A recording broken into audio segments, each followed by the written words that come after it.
Kembali di Kompas Siang, Saudara. Menteri Keuangan Sri Mulyani Indrawati mengungkapkan alokasi anggaran untuk program makan bergizi gratis sebesar 71 triliun rupiah di APBN 2025 atau tahun pertama pemerintahan Prabowo Subianto.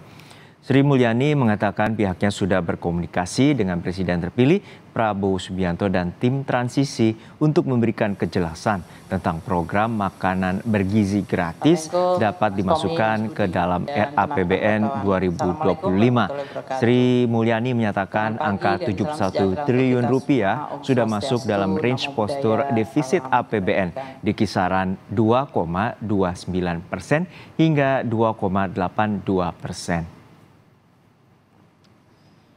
Nah, banyak pertanyaan mengenai program prioritas makanan bergizi gratis.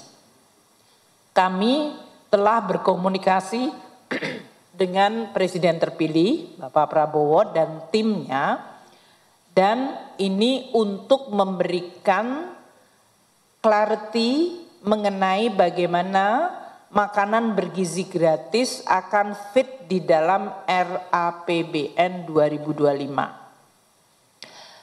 Presiden terpilih Bapak Prabowo telah menyampaikan bahwa beliau menyetujui bahwa pelaksanaan program makanan bergizi gratis MBG dilaksanakan secara bertahap.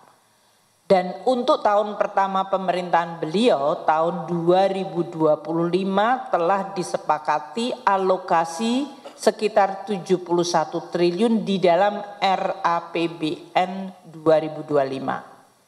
Nah, teman-teman wartawan tadi sudah lihat di dalam slide sebelumnya, angka 71 triliun itu ada di dalam range postur defisit 2,29 hingga 2,82. Jadi kembali ke slide selanjutnya. Angka 71 triliun bukan merupakan on top di atas itu, tapi sudah di dalamnya. Dan nanti kita akan susun pada saat kita menyusun RUU APBN 2025